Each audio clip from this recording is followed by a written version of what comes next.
광야는요, 자유로운 곳이 아니었어요. 질서가 없으면 하루도 버틸 수 없는 곳이었죠. 출애굽을 한 지 1년쯤 지났을 때 이스라엘은 아직도 광야에 머물러 있었어요.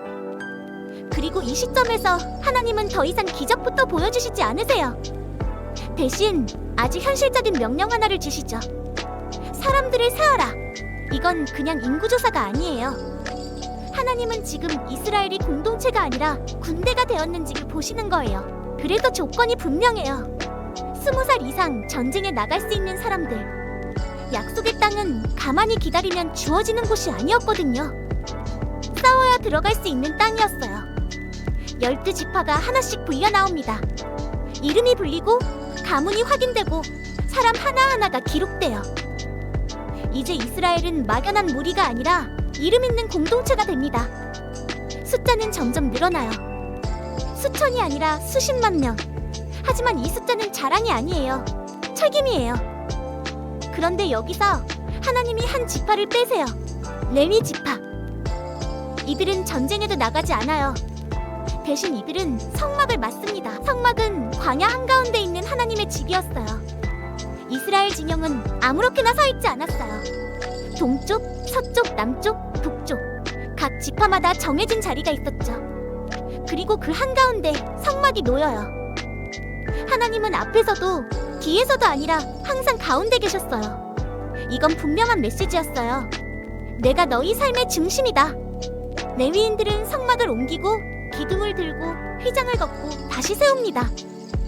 눈에 띄지는 않지만 이 사람들이 없으면 하나님의 임재도 움직일 수 없었어요. 그리고 하나님은 아주 분명하게 말씀하세요. 함부로 가까이 오지 마라. 이 날은 무섭게 하려는 게 아니었어요. 거룩함은 위험하기 때문이에요. 불이 따뜻하지만 조심하지 않으면 다 타버리듯이 하나님의 임재도 질서 없이 다가가면 감당할 수 없었어요. 그래서 하나님은 규칙을 주셨고 역할을 나누셨고 질서를 세우셨어요. 자유를 주셨지만 방치하지는 않으셨어요. 재미있는 건요, 이때 이스라엘은 아직 한 발짝도 움직이지 않았다는 거예요. 그런데도 이미 여행은 시작됐어요. 왜냐하면 하나님은 먼저 이렇게 가르치셨거든요. 믿음은 열정으로 시작하는 게 아니라 준비로 시작한다는 것. 광야에서 하나님은 사람 수를 세셨지만 사실은 이걸 보고 계셨어요. 내가 중심에 있어도 너희는 움직일 준비가 되어 있느냐? 이 질문이 민수기의 시작입니다. 다음 이야기 예고 민수기 2부. 그런데요, 문제는 이제부터 시작돼요. 질서는 세워졌는데 사람들의 마음은 아직 광야였거든요. 불평이 나오기 시작하고 비교가 생기고 차라리 애굽이 나았다는 말까지 나옵니다. 하나님이 가운데 계셔도 사람은 흔들릴 수 있을까요? 다음 이야기 민수기 2부. 불평, 만나, 그리고 무너지는 신뢰. 광야는 사람의 진짜 모습을 드러내기 시작합니다.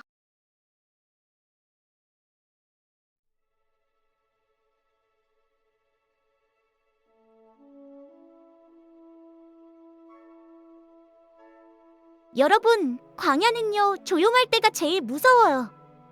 불기둥도 있고 구름도 있고 진영도 질서 있게 정리됐어요.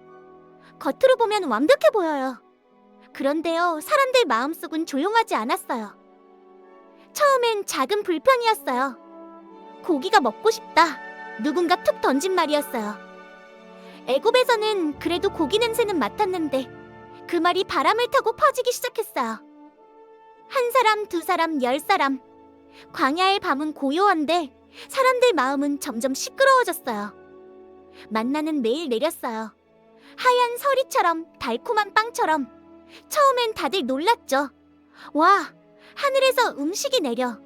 그런데 사람은 참 이상해요. 기적도 오래 보면 당연해져요. 또 만나야? 고기는 없어? 왜 항상 이것뿐이야?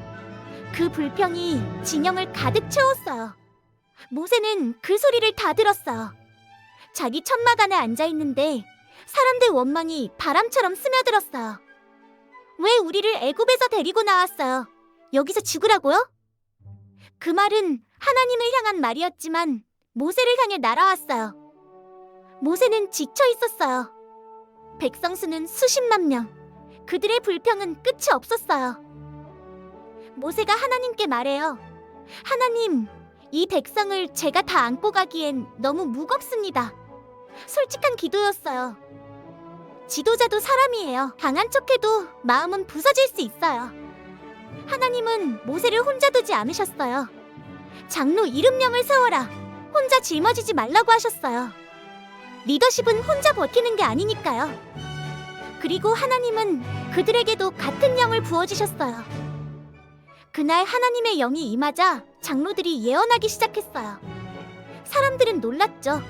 모세만 특별한 게 아니었어? 아니에요. 하나님은 공동체 전체를 세우고 계셨어요. 하지만 불평은 멈추지 않았어요. 고기 이야기, 계속 고기 이야기였어요. 그래서 하나님은 말씀하셨어요. 고기를 주겠다. 그냥 조금이 아니었어요. 한 달 내내 먹을 만큼 바람이 불었어요. 바다 쪽에서 메추라기 떼가 날아왔어요. 하늘이 움직이는 것처럼 새들이 쏟아졌어요. 사람들은 소리쳤어요. 고기다! 광야가 축제처럼 변했어요. 사람들은 밤낮으로 고기를 모았어요. 욕심이 앞섰어요. 더 모아! 그런데요, 입에 고기가 아직 남아있을 때 재앙이 시작됐어요. 욕심은 배를 채우지만 마음을 병들게 해요. 그곳 이름이 뭐였는지 아세요? 기브롯 핫다아와, 뜻은 탕용의 무덤. 광야는 사람의 마음을 드러내는 곳이에요. 그리고 또 하나의 사건이 있었어요. 이번엔 밖이 아니라 안에서 시작됐어요. 미리암과 아론, 모세의 누나와 형, 가장 가까운 사람들이 모세를 향해 말하기 시작했어요. 하나님이 모세하고만 말씀하셨나? 질투는 조용히 시작돼요. 하나님은 그 말을 들으셨어요. 그리고 직접 말씀하셨어요. 모세는 다르다. 나는 그와 얼굴과 얼굴을 맞대고 말한다. 미리암의 피부가 순식간에 하얗게 변했어요. 문둥병이었어요. 공동체 밖으로 나가야 했어요. 모세는 그녀를 위해 기도했어요. 원망한 적도 있었지만 그래도 가족이었으니까요. 광야는 서로를 시험하는 장소이기도 했어요. 여러분, 왜 이런 일들이 계속 일어났을까요? 기적이 부족해서가 아니에요. 음식이 없어서도 아니에요. 문제는 마음이었어요. 광야는 하나님이 없는 곳이 아니라 하나님만 있는 곳이었어요. 그런데 사람들은 자꾸 애굽을 그리워했어요. 노예였던 시간을 미화하기 시작했어요. 자유보다 익숙함이 더 편해 보였거든요. 민수기 2부는 우리에게 묻고 있어요. 너는 자유를 원하니? 아니면 익숙한 사슬을 원하니? 광야는 장소가 아니라 선택이에요. 하지만 이야기는 여기서 더 커져요. 하나님은 이제 백성에게 진짜 약속의 땅을 보여주려 하세요. 정말 들어갈 수 있을까요? 아니면 또 흔들릴까요? 다음 이야기 예고 민수기 3부 12명의 정탐꾼, 같은 땅을 보고 완전히 다른 보고를 하게 됩니다. 두 사람은 말합니다. 우리는 올라갈 수 있습니다. 10사람은 말합니다. 우리는 메뚜기 같습니다. 과연 백성은 누구의 말을 믿게 될까요? 다음 편, 믿음은 숫자가 아니다.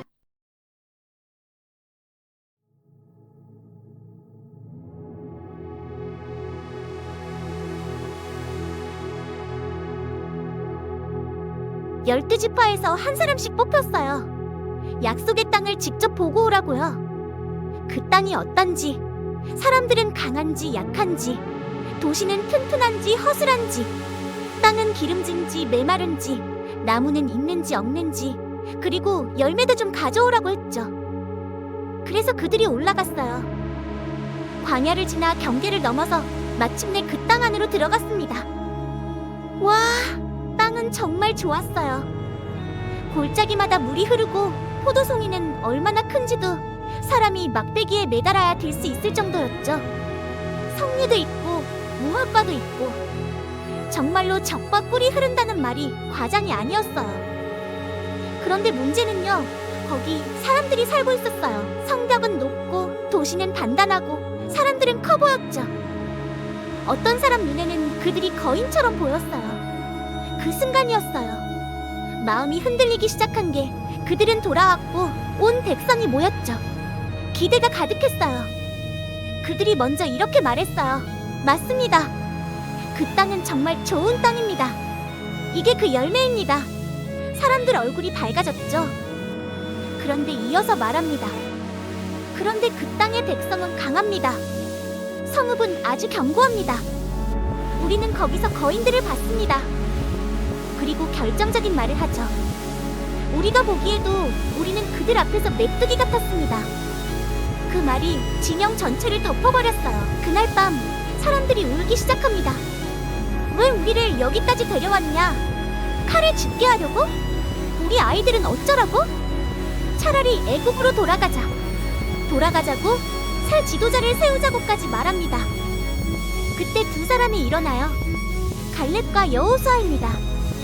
그들이 옷을 찢으며 말해요. 우리가 직접 보고 왔습니다. 그 땅 정말 좋은 땅입니다. 하나님이 우리를 기뻐하시면 반드시 우리를 그리로 들이실 겁니다. 그들을 두려워하지 마십시오. 그들은 우리의 먹이입니다. 그들의 보호는 떠났고 여호와는 우리와 함께 하십니다. 그런데 사람들은 그 말을 듣지 않았어요. 오히려 돌로 치자고 소리칩니다. 그 순간 하맛 위에 영광이 나타납니다. 그리고 말씀이 들려요. 언제까지 나를 멸시하겠느냐? 내가 이렇게 많은 표적을 보여주었는데도 언제까지 믿지 않겠느냐? 공기가 멈춘 것 같았죠. 모세가 다시 나섭니다. 주여, 주의 이름을 위하여 이 백성을 멸하지 마옵소서. 그리고 선언이 내려집니다. 내가 살아있는 한 너희가 말한 대로 그대로 되리라. 너희 시체가 이 광야에 엎드러질 것이다. 20살 이상으로 계수된 자는 그 땅을 보지 못한다. 너희 자녀가 40년 동안 광야에서 방황하며 너희의 불신을 감당할 것이다. 약속이 취소된 건 아니었어요. 하지만 그 약속을 누릴 사람은 바뀌었습니다. 갈렙, 여호수아, 다른 마음을 품었던 사람들, 끝까지 따랐던 사람들. 그날 밤 이후 광야는 조용해졌죠. 그런데 사실 길이 사라진 건 아니었어요. 마음이 멈춘 거였죠. 믿음이 멈춘 자리에서 시간이 멈춰섰고 그들은 앞으로 가지 못한 채 원을 그리며 걷게 됩니다.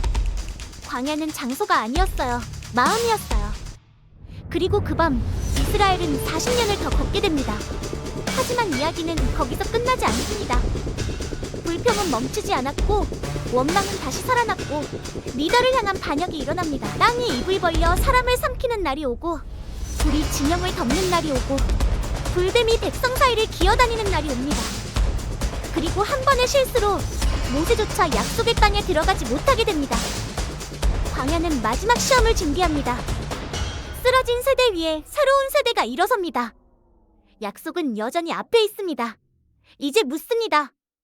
광야를 끝까지 통과하는 사람은 누구입니까? 민수기 4부 광야의 마지막 여정이 시작됩니다.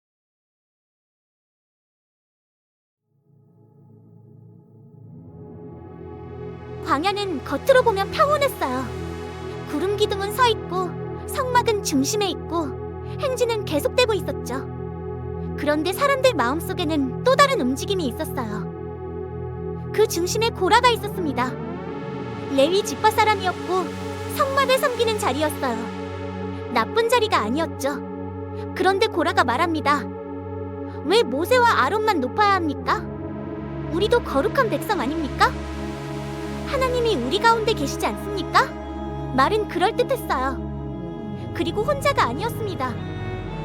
다단과 아비람, 그리고 회중 가운데 이름 있는 지도자 250명이 함께 섰어요. 그들이 모세를 향해 말합니다. 당신들이 분수에 지나친다. 우리를 약속의 땅으로 인도하지도 못하면서 왜 지도자인가? 가데스 바네아의 상처가 아직 남아있던 때였어요. 모세는 변명하지 않았습니다. 엎드립니다. 그리고 말해요. 내일 하나님이 누가 그의 사람인지 보여주실 것입니다. 향로를 들고 여호와 앞에 서라고 합니다. 판단은 하나님께 맡긴 거예요. 다음 날 250명이 향로를 들고 섭니다.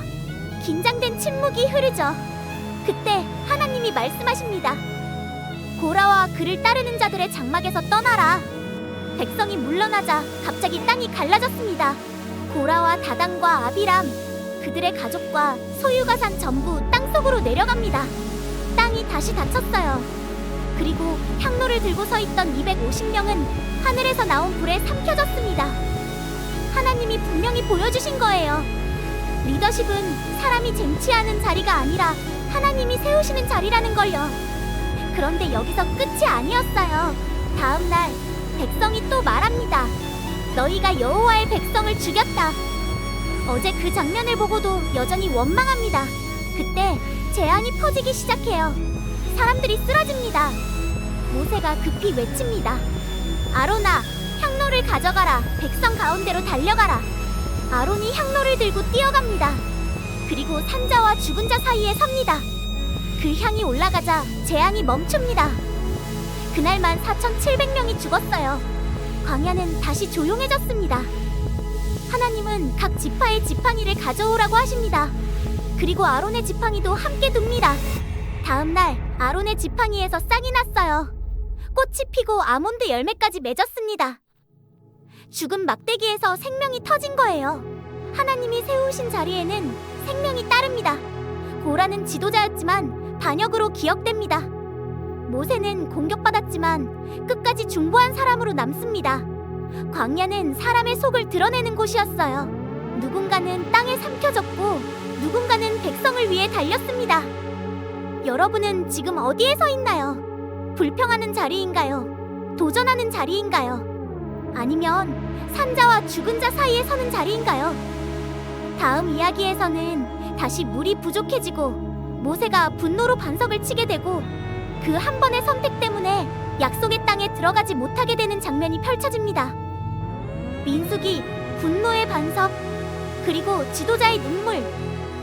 광야의 마지막 시험이 시작됩니다. 계속됩니다.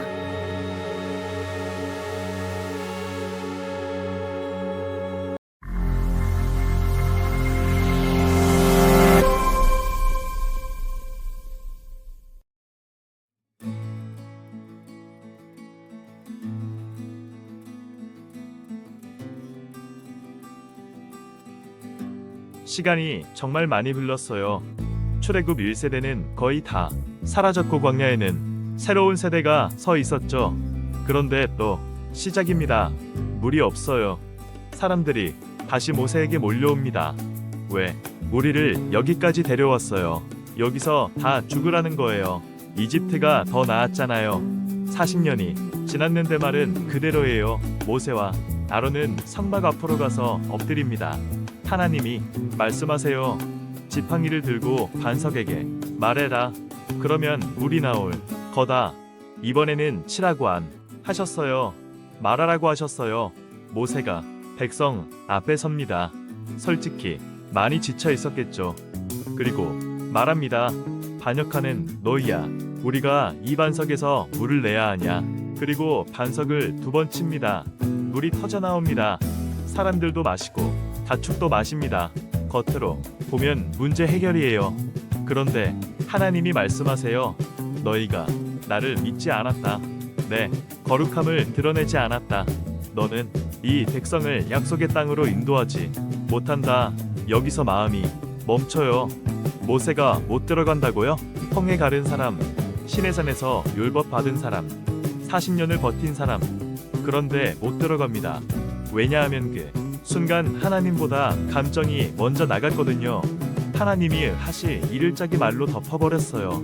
광야 40년, 그 긴 시간의 무게가 그 한 번의 순간에 터져버렸습니다. 그곳 이름이 무리바, 다툼의 물이에요. 그리고 또 하나의 이별. 아론이 호르산에서 세상을 떠납니다. 제사장 옷은 엘르아살에게 넘어가요. 한 세대가 완전히 저물고 있었어요. 그런데 백성은 또 길을 돌아가야 했습니다. 에돔이 길을 내주지 않았거든요. 길은 멀어지고 사람들 마음은 또 조급해집니다. 그리고 다시 원망합니다. 이 형편없는 음식이 싫다. 왜 우리를 여기까지 끌고 왔느냐. 그때 불뱀이 나타납니다. 진영 안으로 들어와 사람들을 물기 시작해요. 많은 사람이 죽습니다. 그제서야 백성이 말합니다. 우리가 죄를 지었습니다. 여호와 당신을 원망했습니다. 모세가 또 기도합니다. 하나님이 말씀하세요. 돛댐을 만들어 장대 위에 달아라. 물린 자마다 그것을 보면 살 것이다. 이상하죠? 도망치라고 하지 않으셨어요. 싸우라고도 하지 않으셨어요. 바라보라고 하셨어요. 돛댐을 바라본 사람은 살고 외면한 사람은 죽었습니다. 광야에서 구원은 행동이 아니라 믿음이었습니다. 이제 이스라엘은 점점 북쪽으로 올라갑니다. 아모리 왕 시온을 이기고 바산 왕 옥도 이깁니다. 한데 메뚜기 같다고 말하던 백성이 이제는 거인들을 이기고 있어요. 세대가 바뀌었거든요. 그리고 모압 평지에 도착합니다.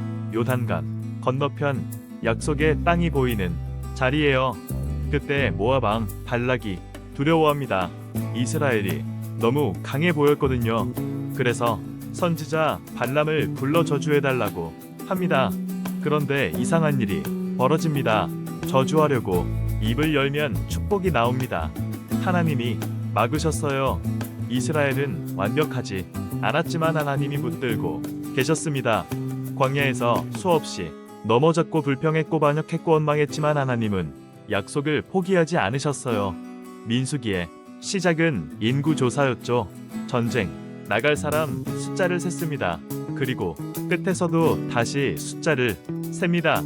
세대가 완전히 바뀌었어요. 광야 40년은 길 잃은 시간이 아니라 세대를 정리하는 시간이었습니다. 믿지 않았던 세대는 사라지고 믿음으로 나아갈 세대가 준비됐습니다. 모세는 이제 요단강 건너편을 바라봅니다. 들어가지는 못하지만 끝까지 말씀을 전합니다. 광야는 실패의 땅이 아니었습니다. 광야는 사람을 낮추고 하나님을 보게 만드는 시간이었습니다. 거인을 보고 돌아섰던 백성은 이제 하나님을 보고 나아가는 백성이 되었습니다. 민수기는 숫자의 이야기가 아니라 믿음의 이야기였어요.